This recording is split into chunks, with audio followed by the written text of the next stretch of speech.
Hi, thanks for joining me. Today I'm going to be going over a Putnam problem from 2018 and it's problem B2. Okay, so we have n a natural number and this function fn of z defined to be equal to n plus n minus 1 times z plus n minus 2 times z squared and so on all the way down to the last term, which is z to the n minus 1. Okay, we want to prove that fn has no roots in the closed unit disks. So that's a set of complex numbers z with the magnitude of z less than or equal to 1. Okay, so if you want to have a go at this problem, pause the video now and give it a go for yourself, and I'm going to jump straight into a solution.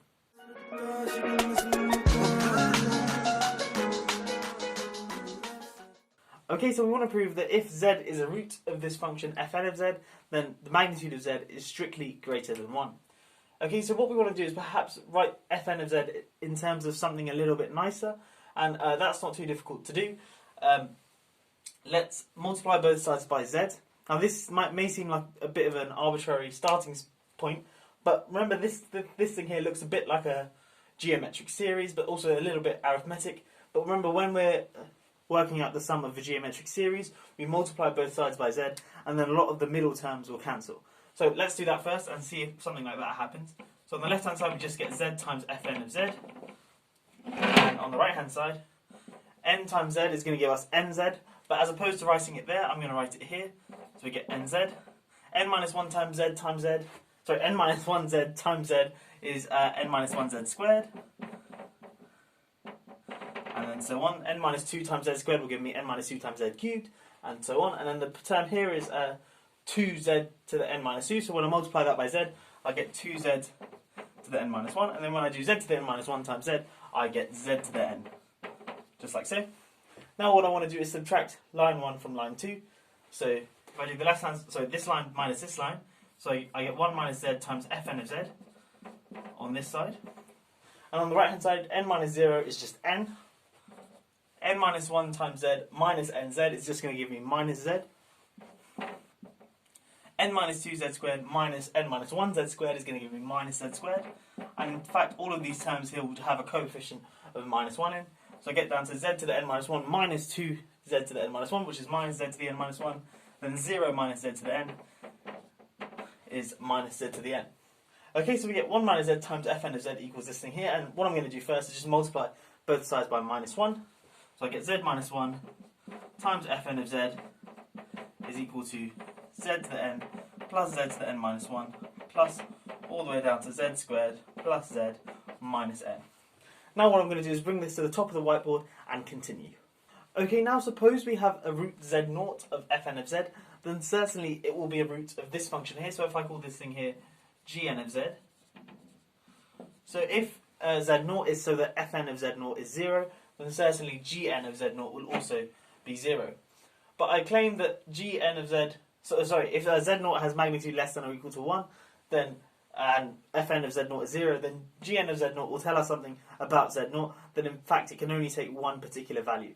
So suppose gn of z0 equals 0, so that means this guy here equals 0. So bringing n to the other side, I get that z0 plus z0 squared plus all the way up to z0 to the n equals n.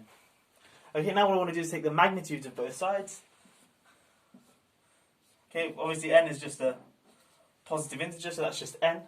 But this guy here, using the triangle inequality, is less than or equal to z0 plus z0 squared plus dot dot dot plus z0 to the n. And of course, the magnitude of z0 we said was less than or equal to 1. So each of these terms here is less than or equal to 1. So we get 1 plus 1 all the way up to 1, but n times. So 1 plus 1 plus 1 n times, which is going to be less than or equal to n.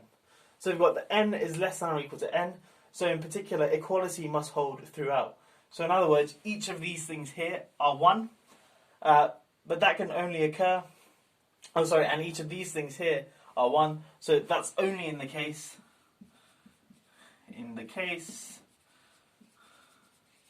z0 equals 1.